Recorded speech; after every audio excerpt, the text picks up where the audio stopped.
우리를 알려 하니 너희의 패역함이 심하도다. 토기 장이를 어찌 진흙같이 여기겠느냐.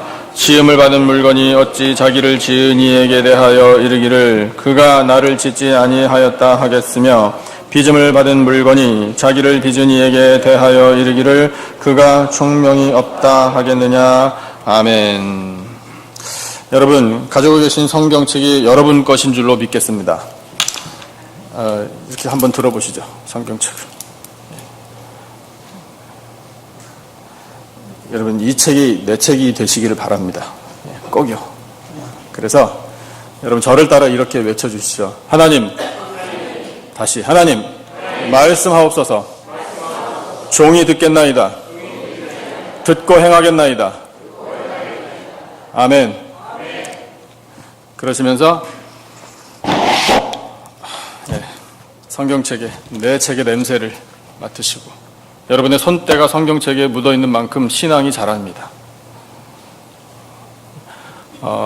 하나님 말씀 가까이 하시기를 축복합니다. 오늘 본문이요, 하나님께서 하나님 마음을 이스라엘 백성들에게 표현하신 마음의 표현인데, 물론 성경은 다 하나님 마음의 표현입니다만 하나님이 바로 이것을 원하신다라는 어떤 특별한 주제가 있어요. 그게 뭐냐면 하나님이 우리와 가까이 계시기를 원하신다라는 겁니다. 이스라엘 백성들에게 하나님이 그 마음을 표현하시면서 이사야 선지자에게 내 백성이 나와 가까이 있기를 원한다라고 말씀하십니다. 그런데 백성들의 형편이, 실제적인 모습이 하나님께로부터 멀리 떨어져 있었습니다. 그것을 하나님께서 잘 아셔서 참 안타까운 마음으로 선지자를 통해 지금 백성들을 부르시는 겁니다. 근데 부르시는 말씀을 들어보니 이 이스라엘 백성들의 겉모습이 하나님께 이미 가까이 와 있습니다. 뭐라고 말씀하시는가 하면 13절을 보니 이 백성이 입으로는 나를 가까이 한다. 입술로는 나를 공경한다. 그러나 그들의 마음은 내게서 멀리 떠났다. 이렇게 하나님께서 말씀하고 계셔요. 여러분, 우리가 지금 예배를 드리고 있는데 우리의 몸이 예배를 드리는 이 자리에 있다라는 건 하나님께 우리의 몸이 가까이 있다라는 뜻입니다. 여러분, 오늘 예배 드리러 나오실 때에 무엇을 기대하고 오셨습니까? 이렇게 말씀드리고 싶진 않지만 멋있는 담임 목사 보러 오셨습니까? 혹시? 실망하셨을 것 같아요. 사람 보러 오는 거 아닙니다. 사람 보러 교회 오는 건 전도의 실제적인 부분에 적용할 때 우리가 준비하고 있어야 할 모습인 거지. 여러분, 예배 자리에 나올 때는요, 오직 하나님, 오직 예수, 오직 성령님, 성삼일체 하나님을 바라고 나오는 것이어야만 합니다. 그런데 여러분, 절반은 성공입니다. 나머지 절반도 성공해야 되겠죠? 하나님 보시는 것은 우리가 어떤 모습으로 예배를 드리러 나왔나 이것만 보시는 것이 아니라 지금 예배를 드리고 있는 우리들의 마음이 어디 있는지도 하나님께서는 보고 계셔요. 근데 이스라엘 백성들이 마음이 하나님께로부터 이미 멀리 떠나 버려서 돌아오지 않고 있음을 하나님께서 안타깝게 여기시며 말씀하시는 겁니다. 근데 예배를 지금 드리고 있는 우리들을 바라보시는 하나님 마음을 우리는 슬프게 해드리면 안 됩니다. 도리어 하나님을 기쁘시게 해드려야 합니다. 여러분, 세상 걱정 다 내려놓으시고요, 다른 생각 다 차단시키시고 예배를 드리는 이 시간만큼은 우리 몸이 예배 자리에 나와 있으니 우리의 마음이 오직 예배를 받으시는 하나님께 집중되시기를 축복합니다. 그러면 우리의 이 입술과 우리의 몸과 마음이 다 하나님께 가까이 가는 것입니다. 하나님 그렇게 부르시면서 이스라엘 백성들이 하나님께로 돌아오기를 정말 간절한 마음으로 원하시는데 여전히 이스라엘 백성들의 마음이 완악하고 하나님 말씀에 귀 기울이지 않으면 그 다음 단계로 더 악한 길로 빠지게 됨을 하나님이 말씀하십니다. 근데 그 악한 길로 빠지는 이 백성들을 하나님께서 그냥 보고만 계시지 않고 그들에게 벌을 내리신다라고 말씀하셔요. 오늘 말씀은요, 구절 한 절 한 절 앞으로 나아가면서 점점 더 그 하나님의 진노와 또한 심판의 깊이가 더해지는 것을 우리가 느낄 수 있습니다. 그래서 처음에 13절은 일단 부르셔요. 안타까운 마음을 가지고. 그런데 백성들이 듣지 않아요. 그러면 하나님께서 벌을 내리신다라고 말씀하시는데 그 벌이 뭐냐면 지혜와 총명을 없애버리겠다라는 것이에요. 14절 말씀을 보니 후반부에 하나님께서 이렇게 벌에 관해서 말씀하시는데 그들 중에서 지혜자의 지혜가 없어지고 명철자의 총명이 가려지리라 이렇게 말씀하고 계십니다. 지혜란 어떤 것인가 하면 하나님을 아는 거예요. 여러분, 하나님 알고 계시죠? 하나님 더 알기를 바랍니다. 하나님 더 알기를 애쓰시기를 바랍니다. 우리가 아는 하나님은 충분치 않습니다. 우리는 하나님을 평생토록 알아가야 돼요. 그것이 지혜예요. 하나님을 알면 나를 알게 되는 겁니다. 하나님을 알면 예수님을 아는 거고 하나님을 알면 성령의 역사를 알게 되는 거예요. 그 하나님을 알 때 세계를 알 수 있습니다. 그 하나님을 알아가는 것이 바로 하늘의 지혜인데 하나님께서 마음이 멀리 떠나버려가지고 돌아오지 않으면 지혜 주지 않으셔요. 총명은 어떤 것인가 하면 세상 사는 데 필요한 지식이에요. 능력입니다. 그런데 세상 사는 데 필요한 그런 지식과 능력도 하나님께서 거두어 가신답니다. 그러니까 우리의 이 입술과 우리의 마음이 하나님을 향하지 않으면 여러분 우리는 그냥 못 사는 거예요. 그렇게 알면 맞아요. 그러니 여러분 우리가 벌 받고 살아야 되겠습니까? 복 받고 살아야 되겠습니까? 당연히 복 받고 살아야죠.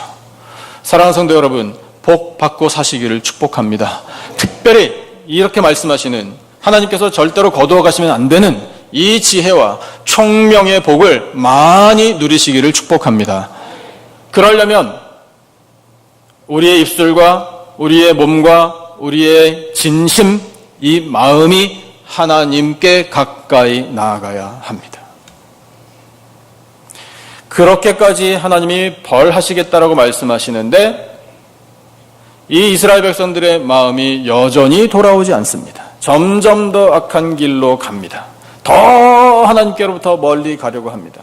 그러면 그때는 하나님께서 더 강도를 높이셔서 이것을 당하게 될 것이다 라고 말씀하시는 것이 그 다음 구절인데 재앙이에요. 재앙을 당하게 될 것이다. 하나님이 내리신다라는 뜻이죠. 어떤 재앙인가 하면 여러분 이것이 참 뼈아픈 말씀이지만 굉장히 듣기 힘들고 부담스러운 말씀이지만 우리에게 교훈이에요. 15절 말씀을 같이 한번 읽어보겠습니다. 15절 우리 다 같이 한 목소리로 시작. 자기의 계획을 여호와께 깊이 숨기려 하는 자들은 화 있을진저 그들의 일을 어두운 데에서 행하며 이르기를 누가 우리를 보랴 누가 우리를 알랴 하니 아멘. 자기의 계획을 여호와께 깊이 숨기려 하는 일들을 저지른다? 여러분 이것은 하나님께서 보실 때에 화예요. 재앙이에요. 우리에게 각자의 인생의 계획이 있습니다. 그 계획을 내가 계획한 대로 모든 일이 잘 되면 순탄하게 되면 정말 풍요로운 복을 누리게 될 것 같습니다. 그런데 어쩐 일인지 내 인생의 계획에 하나님이 끼어드는 것을 원치 않습니다. 하나님이 간섭하는 것이 싫습니다. 그래서 하나님을 배제해버립니다. 말씀을 보니까 이건 하나님께서 보시는 이스라엘 백성들의 마음입니다. 너희들의 마음이 계획이 다 있는데 여호와께 깊이 숨기려 하는구나. 여러분 하나님께 숨길 만한 계획들이 없으시겠죠, 당연히. 우리 예배 가족들 가운데는요. 그런데 이건 하나님의 판단이거든요. 하나님께서 보실 때에는 그것이 악한 것이고 그것이 어두운 것이고 그것이 그림자 밑에서 이루어지는 그와 같은 일들이어서 다 죄라는 거예요. 인간의 계획이 선한 것이 하나도 없다라는 거예요. 다 자기 욕망이고 자기 배부르게 하려는 것이고 다 이기적인 것이고 하나님의 영광은 요만큼도 생각하지 않는 일들이 되기 때문에 그러니까 하나님께서 아실 필요 없다는 거예요. 그런데 더 심각한 게 뭐냐면 그들이 그런 재앙을 받게 될 텐데 그들 마음속에 품은 이 생각이 사실은 어떤 거냐면 하나님께서 적나라하게 표현하시기를 누가 우리를 보랴 누가 우리를 알랴 이렇게 생각하고 악한 꾀를 저지르는구나. 하나님께서 이렇게 말씀하고 계셔요. 이 말씀의 뜻이 뭡니까? 하나님이 우리를 어떻게 보랴? 하나님이 우리를 어떻게 알랴? 이렇게 말하는 것과 같아요. 그런데 여러분 어떠십니까? 하나님 아버지께서 내 마음의 계획을 다 알고 계시다고 믿으십니까? 여러분 하나님께서 내가 품은 생각은 모르실걸? 이렇게 생각하십니까? 하나님 못 보셨을걸? 이렇게 여러분 확신하십니까? 아무도 보는 이 없고 하나님도 모를 테니 이것은 내가 마음대로 하겠다. 여러분 이런 착각이야말로 재앙이라는 거예요. 하나님은 모든 것을 알고 계십니다. 하나님 누구십니까? 여러분 하나님을 누구라고 부르십니까? 하나님을 우리는 아버지라고 부릅니다. 아버지라고 부르는 우리들의 마음에 불편함이 없기를 축복합니다. 아니, 기쁨과 기대감을 가지고 하나님 아버지를 마음껏 부르시기를 축복합니다. 하나님 아버지를 마음껏 부른다라는 건 자녀로서 권리를 알고 있다라는 뜻입니다. 여러분, 우리는 하나님의 자녀들입니다. 하나님의 자녀들은 권리를 갖고 있습니다. 어떤 권리입니까? 무엇보다도 중요한 하나님 나라 유업을 상속받을 권리입니다. 우리는 다 하나님 나라의 왕자 그리고 하나님 나라의 공주들입니다. 그것은 아이들에게만 쓰는 표현이 아닙니다. 여러분, 왕은 계십니다. 왕은 예수 그리스도 그분이셔요. 그분의 백성들인데 우리를 신하처럼 노예처럼 부리시는 게 아니라 하나님 나라의 왕자와 공주처럼 그렇게 대우해 주시는 분이 바로 우리의 왕 예수 그리스도이십니다. 그것이 하나님 자녀의 특권이에요.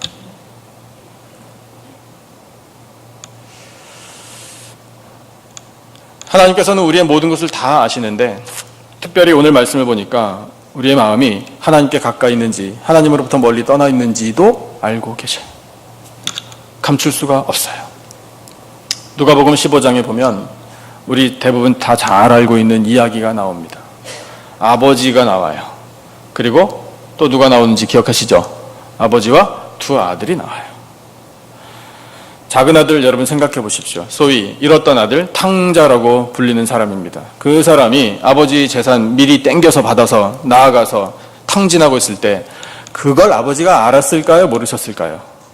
알고 있었어요. 이 둘째 아들이 이 아버지 재산 가지고 나가면 틀림없이 흥청망청 다 쓰고 완전 거지가 되어서 돌아올 것이라는 걸 이 아버지는 다 알고 있었어요. 그런데 그걸 알고 있었을 뿐만 아니라 아버지는 그 둘째 아들이 어떻게 될 것까지 알고 있었습니까? 돌아올 것까지 알고 있었어요. 여러분, 아버지가 둘째 아들 돌아올 때까지 기다렸나요?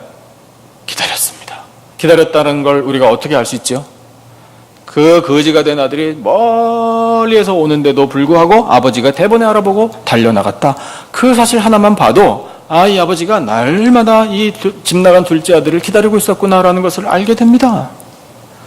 여러분, 그 아버지의 마음이 누구의 마음입니까? 바로 우리의 영원한 하늘아버지의 마음이에요. 하나님 아버지께서는 우리가 아무리 집을 나가고 아무리 나가서 실수를 하고 아무리 아버지 마음을 아프게 해도 우리를 기다려 주셔요. 그것이 하나님 아버지의 마음이에요. 백성들에게 말씀하시잖아요. 너희들이 재앙을 당하는 한이 있어도 나는 이렇게 너희들에게 나의 말을 전함으로 너희들이 돌아올 것을 기다리고 있다. 그 하나님 아버지의 인내, 그 하나님 아버지의 긍휼, 그 하나님 아버지의 변치 않는 사랑, 여러분 그 은혜 덕분에 우리가 사는 것 아니겠습니까? 그런데 여러분, 그 누가복음 15장에 나오는 아버지가 집 나갔던 둘째 아들만 기다린 게 아니라는 걸 알 수 있어요. 큰아들이 뭐라고 얘기했죠? 웬 잔치지? 근데 와서 보니까 동생을 위한 잔치라는 것을 알게 돼요. 그것을 두고 이 큰아들이 아버지와 함께 기뻐한 게 아니라 아버지께 불평을 늘어놨잖아요. 뭐라고 했는지 다 기억하시죠? 아버지 살림 다 말아먹은 저 아들은 그 아들을 위해서 이렇게 큰 잔치를 벌이는 건 말도 안 됩니다. 이런 식으로 얘기했어요. 나는 정말 수년 동안 오랫동안 아버지 곁을 지키면서 아버지 명을 어김이 없는데 염소 새끼라도 하나 나한테 줘서 친구들하고 즐길 만한 그와 같은 배려는 전혀 안 했지 않습니까? 라고 이야기해요. 그 큰아들의 모습이 오늘 이 본문에서 하나님께서 말씀하시는 이스라엘 백성들의 모습과 같아요. 이 맏아들은 아버지 곁을 지키고 있습니다. 몸이 아버지 옆에 있어요. 이 맏아들은 아버지 곁을 떠난 적이 없습니다. 그런데 마음은 작은 아들보다 더 멀리 나가 있어요. 큰아들, 이 맏아들의 신부는 아버지 것을 물려받을 때 전부 다 받는 거예요. 그냥 계산을 한다면 두 아들이니까 3분의 2를 받는 게 법적인 상속법이에요. 3분의 1을 받게 된다는 건 권리도 되고 특권도 되고 책임도 되는 겁니다. 이 맏아들은 아버지의 후계자예요. 상속자라고요. 그런데 이 아들은 아버지와 함께 몸은 같이 살면서 아들로 산 게 아니라 노예로 살았어요. 아버지 시키는 명령 내가 다 행합니다. 감사가 없는 거예요. 기쁨도 없어요. 기대감도 없어요. 꿈도 없어요. 도리어 집 나가서 자기 마음대로 저렇게 실컷 돈 쓰고 온 동생이 도리어 부러워요. 나도 저렇게 한번 해봤으면, 이런 생각을 갖고 있는 거예요. 마음이 완전히 아버지로부터 멀리 떠나 있는 겁니다. 그런데 그와 같은 상황 속에서 아버지는 이 맏아들의 마음도 아버지께로 가까이 오기를 기다리셨다라는 사실이에요. 아직 깨달음이 없어요. 깨달을 때까지 기다려주는 거예요. 그리고 진심으로 기뻐하고 감사하고 정말 내가 이 집안의 장자로서 준비하고 있어야 되겠다라는 결단을 할 때까지, 그 마음마저도 아버지께로 가까이 올 때까지 아버지는 기다려주시는 거예요. 그것이 바로 하나님 아버지의 마음입니다. 오늘 우리를 향한 하나님 아버지의 마음입니다. 누가 우리를 보랴? 하나님이 어떻게 나를 보랴? 누가 우리를 알랴? 하나님이 어떻게 나를 알랴? 여러분, 이와 같은 죄악은 하나님 앞에서 절대로 행해서는 안 되는 겁니다. 이 모든 죄를 버리고 하나님 모든 것을 아십니다. 아버지는 나에 관해서 모르시는 것이 없습니다. 나의 앞길도 아십니다. 내가 무엇을 해야 할지도 알고 계십니다.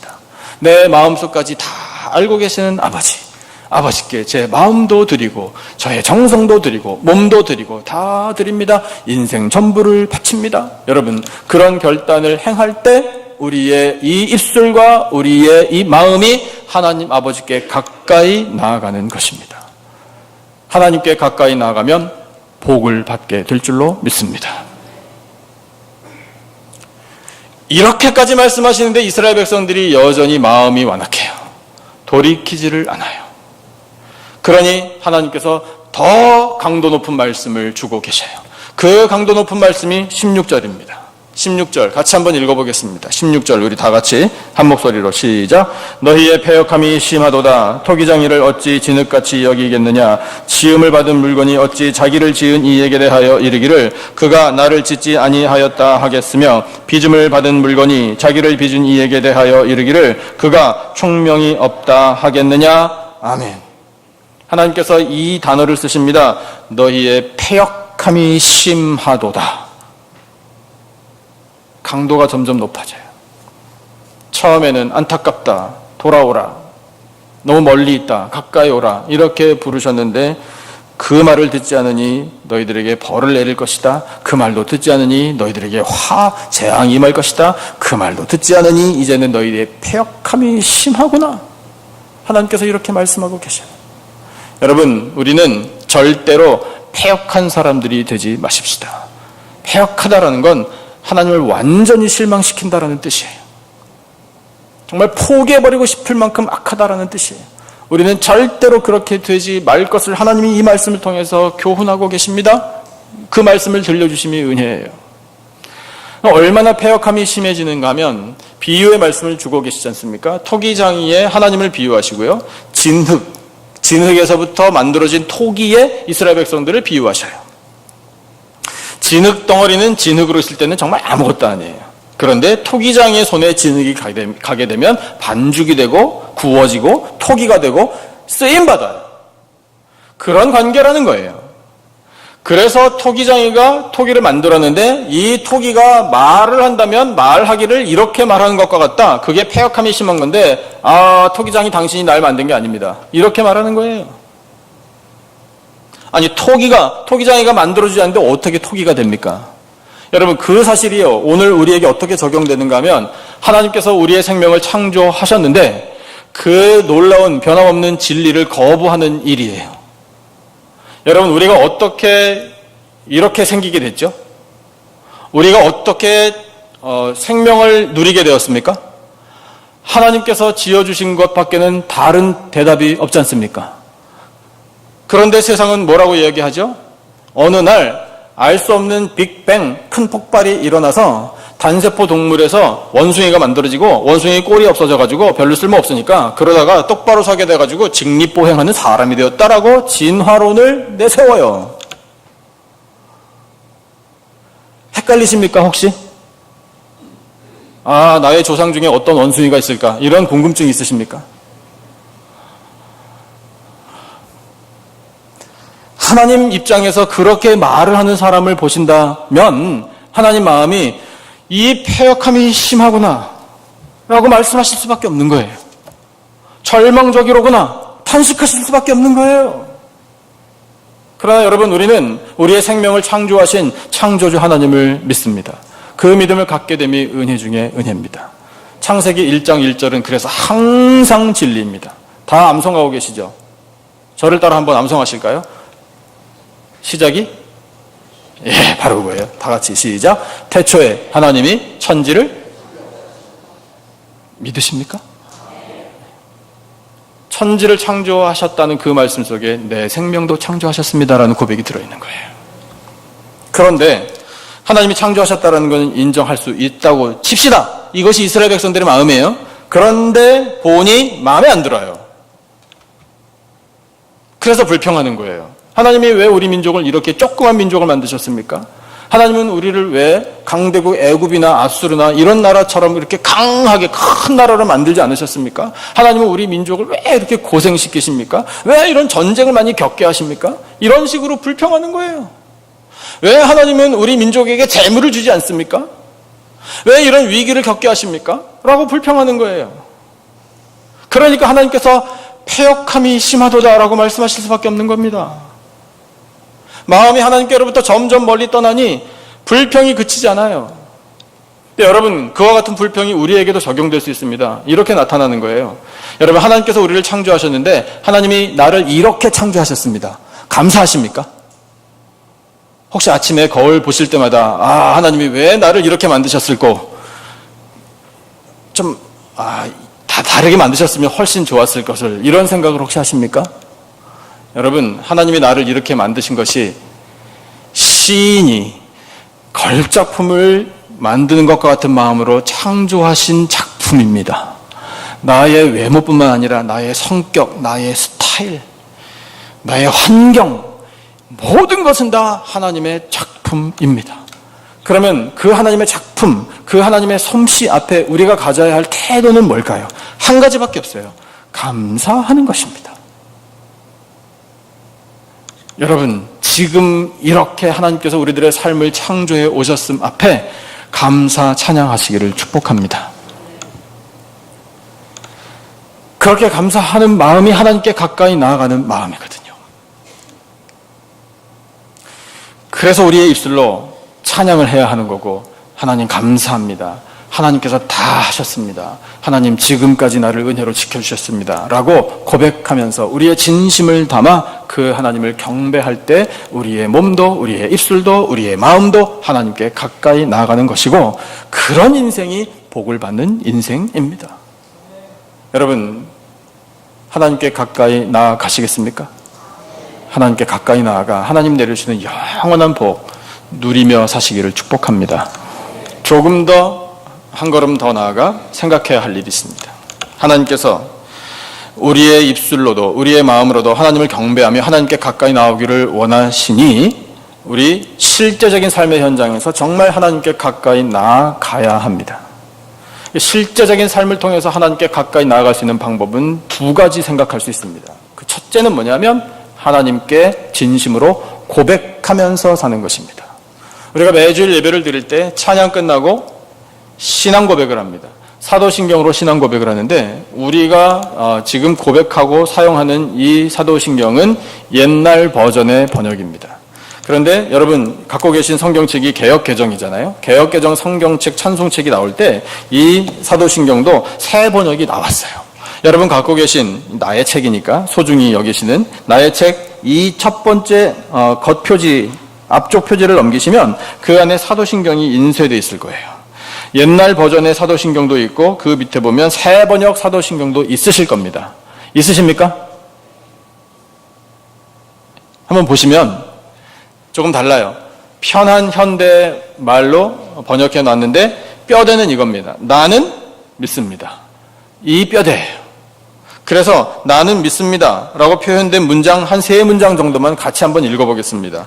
나는 전능하신, 거기 한번 읽어보겠습니다. 시작. 나는 전능하신 아버지 하나님 천지의 창조주를 믿습니다. 그 다음 문장도요. 나는 그의 유일하신 아들 우리 주 예수 그리스도를 믿습니다. 쭉 내려가셔서 맨 밑에 나는 성령을 믿으며, 거기 같이 읽어보겠습니다. 시작. 나는 성령을 믿으며 거룩한 공교회와 성도의 교제와 죄를 용서받는 것과 몸의 부활과 영생을 믿습니다. 아멘. 믿으십니까? 믿음으로 고백하시기를 축복합니다. 여러분 그 믿음의 고백을 들으신 하나님께서 네가 나와 가까이 있구나라고 인정해 주시는 겁니다. 우리의 진심의 고백, 이 신앙 고백이 너무나 중요합니다. 그 고백과 함께 여러분 우리가 하나님께 이 입술로도 마음으로도 가까이 나아가는 방법은 이미 말씀을 통해 다 우리가 살펴봤기 때문에 잘 알고 있습니다만 다시 한번 우리 마음에 새겨야 합니다. 그 하나님께 드리는 진심의 고백과 더불어 예배입니다. 예배. 말라기 1장 말씀을 보면 하나님께서 말라기 선지자를 통해 이 이스라엘 백성들을 크게 책망하시는 말씀이 나오는데 무엇을 책망하시는가 하면 제사에 관해서 책망하십니다. 즉, 이 이스라엘 백성들이 드리는 예배에 관해서 하나님께서 책망하십니다. 그 예배를 주관했던 사람들이 제사장입니다. 그런데 제사장들이 어떤 식으로 예배를 드렸는가를 하나님께서 있는 그대로 말씀하셔요. 이 말씀을 대하기가 참 두렵지만 제가 한번 읽어볼게요. 여러분 들어보세요. 말라기 1장 13절에 보면 하나님께서 이렇게 말씀하십니다. 만군의 여호와가 이르노라. 너희가 또 말하기를 이 일이 얼마나 번거로운고 하며 코 웃음치고 훔친 물건과 저는 것, 병든 것을 가져왔느니라. 너희가 이같이 봉헌물을 가져오니 내가 그것을 너희 손에서 받겠느냐? 이는 여호와의 말이니라. 이렇게 말씀하셔요. 그 앞에는 뭐라고 말씀하셨냐면 제사장들이 예배를 헛되게 거짓되게 드리고 있다. 그랬을 때 제사장들이 반문을 제기했습니다. 언제 우리가 헛된 예배를 드렸습니까? 언제 거짓된 예배를 드렸습니까? 너희들이 나를 멸시한다. 제사를 가지고 이렇게 말씀하시니까 제사장들이 또 거부했습니다. 언제 우리가 하나님을 멸시했습니까? 이렇게 거부했어요. 그래? 다시 이야기해 줄까? 하시면서 하신 말씀이 바로 이거예요. 너희들이 제사를 드린다고 하면서 뭐라고 얘기했는지 내가 다 들었느니라. 이렇게 말씀하시면서 일이 얼마나 번거로운고. 여러분 오늘 예배 드리러 나오실 때 준비하시고 나오셨죠? 제가 이렇게 보니까 정말 최선을 다해서 준비하시고 나오신 모습들이 보입니다. 그런 준비된 모습으로 예배에 나오는 우리들을 하나님께서 기쁘게 받으시는 겁니다. 특히 여자분들께서는 꾸미시는데 시간이 많이 들잖아요. 왜냐하면 그것이 예의이기도 하고 본인에 대한 어떤 그런 마음도 있으시다고 저는 생각해요. 제가 다 알 수는 없지만 어쨌든 그런 마음으로 이렇게 공을 많이 들이시고 오시잖아요. 머리에서부터 발끝까지요. 여러분 그것이 자랑하려고 내 미모를 다른 사람들이 알아줬으면 그런 마음으로 하는 게 아니라 하나님 앞에 가장 아름다운 모습으로 보여드리려고 그러시는 것이라고 저는 생각해요. 그런데 제사장들이 여러분 그렇게 준비하면서 아이고 번거로워라. 아이고 오늘도 이러고 가야 되나. 그냥 좀 편하게 아무렇게나 하고 갔으면 좋겠는데. 만약에 이런 마음을 가졌다면 하나님께서 하기 싫은데 왜 억지로 하느냐라고 말씀하시지 않을까요? 제사장들 번거롭다고. 제물을 준비하는 게 번거로워. 코웃음을 쳤어요. 왜 코웃음을 쳤을까요? 아유 번거로우니까 그냥 대충 하자. 제물 그냥 뭐 눈이 멀었건 병 들었건 다리를 절건 어쩌건 간에 그냥 하여튼 막 비춰. 때우기만 하면 되지. 어차피 다 태울 거. 다 태서 제가 되면 뭐 하나님이 알 게 뭐야. 이렇게 말하면서 생각하면서 이 번거로운 일을 내가 뭐하러 하나. 에이 뭐 대충 해도 하나님 모를 거야 라고 코웃음 치면서 제사를 준비했대요. 하나님이 이렇게 말씀하시잖아요. 그 봉헌물을 내가 받겠느냐? 여러분 예배는요 고백이에요. 어떤 고백인가 하면 감사의 고백이에요. 지금 우리가 드리고 있는 이 예배 하나님 앞에 감사의 고백으로 드리시는 예배가 되시기를 축복합니다. 하나님 다 하신다니까요. 예물 준비해 오셨죠. 우리가 예물을 준비할 때 어떤 마음으로 했는지도 하나님 다 보고 계셔요. 우리가 드리는 봉헌물과 11조 하나님께서 그 마음 중심을 보고 계셔요. 우리가 바치는 시간 하나님께서 어떤 마음으로 바치는지를 보고 계십니다. 여러분 우리가 드리는 고백과 이 예배를 통해 우리의 이 입술로도 우리의 마음으로도 하나님께 가까이 나아갈 수 있는데 반면에 더 멀어질 수도 있어요. 여러분 이것이 하나님께서 우리에게 주시는 우리의 이 영적인 경종을 올려주시는 말씀이에요. 그러므로 여러분 우리는 우리의 이 예배가 한 번의 예배라도 하나님 앞에 정성을 다해서 진심으로 드리는 감사의 예배가 되기를 바랍니다. 그러면 하나님께서 네가 나와 가까이 있구나라고 인정해 주시고 우리에게 우리의 예배를 받으신 하나님이 기뻐하시고 복을 내려 주십니다. 또 한 가지 실제적으로 우리가 우리의 이 입술로도 마음으로도 하나님께 가까이 나아갈 수 있는 방법은 형제를 사랑하는 것이에요. 형제를 어떻게 사랑해야 하는가 하면 이렇게 사랑해야 돼요. 자녀들아 우리가 말과 혀로만 사랑하지 말고 그 다음 오직 생각 안 나십니까 혹시? 행함과 진실함으로 하자 이렇게 말씀하고 계셔요. 그런데 여러분 그렇구나. 그러면 말과 혀로는 사랑할 필요 없고 행함과 진실함으로만 하면 되겠구나는 아니에요. 말과 혀로도 사랑해야 하고요. 행함과 진실함으로도 사랑해야 합니다. 그럴 때 하나님께서 그런 이웃과 형제를 사랑하는 우리들의 마음과 우리들의 삶을 보시고 내가 나와 가까이 있구나라고 인정해 주셔요. 그러니까 여러분 우리 말과 혀로도 형제를 사랑해야 합니다. 우리 기도하면서 형제를 사랑해야 하거든요. 어떻게 기도해야 하냐면 시인이 기도한 것처럼 기도해야 돼요. 하나님 내 입에 파수꾼을 세워주시고 내 입술의 문을 지키소서. 기도해야 돼요. 우리는 말 실수하는 사람들이에요. 나는 말로 절대로 실수 안 합니다. 나는 다른 사람들에게 절대로 상처 주는 사람이 아닙니다라는 그 말부터 고쳐야 돼요. 그런 말 하는 거 아니에요. 그냥 가만히 있으면 돼요. 그리고 하나님 오늘도 제가 혹시 말에 실수가 있었을지 모르니 하나님 저의 연약함을 용서해 주십시오. 그리고 또 기도하는 거예요. 하나님 내 입 앞에 파수꾼을 좀 세워주시고요. 내 입술의 문을 지켜주십시오라고 기도해요. 기도하고 또 말하면서 사는 거예요. 여러분 그 기도 덕분에 오늘 우리가 누리게 되는 은혜는 뭐냐면 그 파수꾼, 그 입술의 문을 지켜주신 하나님의 손이 필터의 역할을 하는 거예요.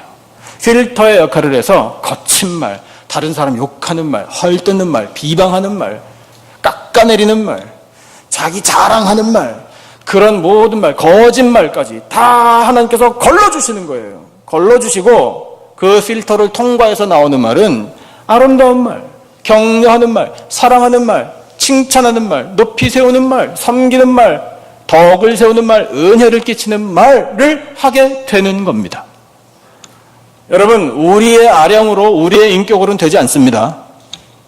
그러나 하나님께서 필터를 우리의 입 앞에 쳐주시면 가능해요. 하나님의 도우심으로만 가능한 일이에요. 그러니까 말과 혀로 사랑해야 합니다.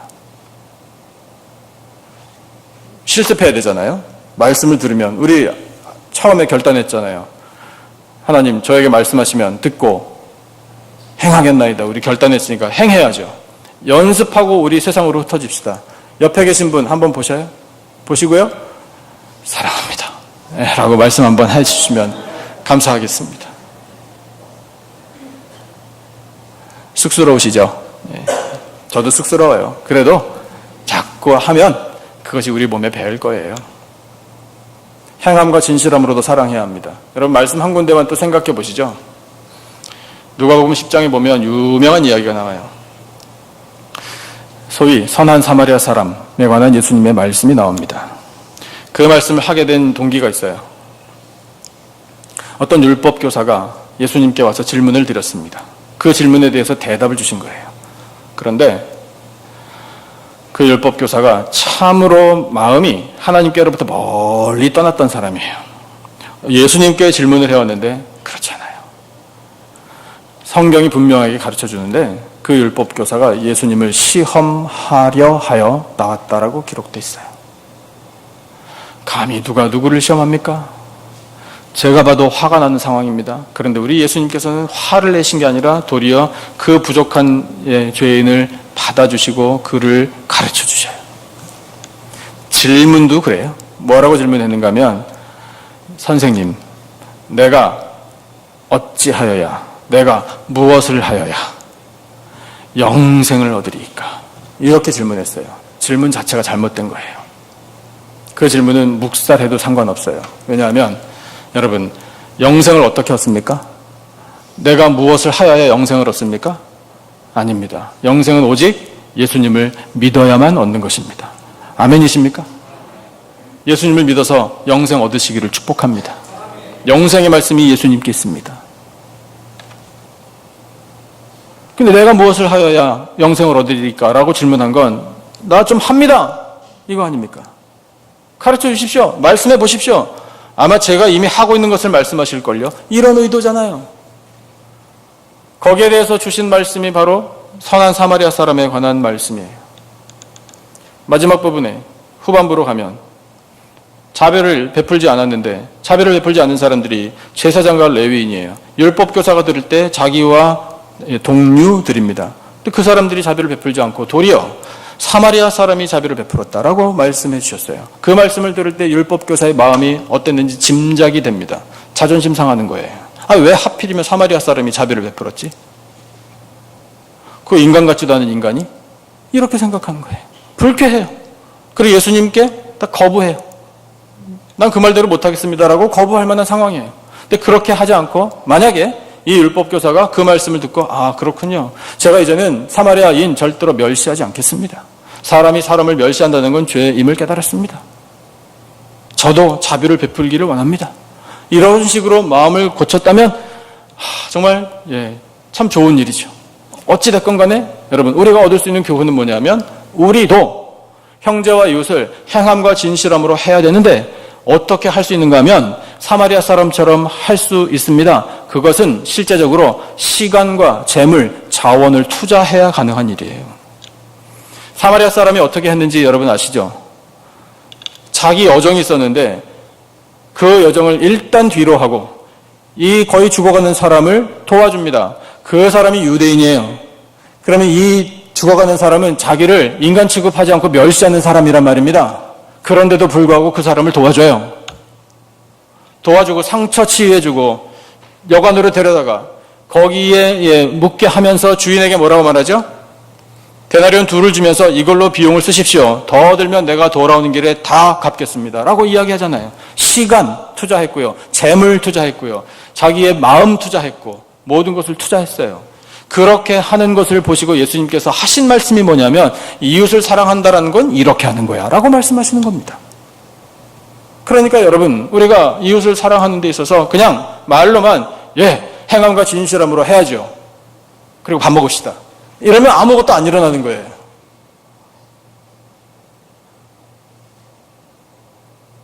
행함과 진실함으로 할 때에 투자가 있어야 합니다. 그렇게 투자하면 여러분 내 손해가 날 것 같지만 누가 다 채워주십니까?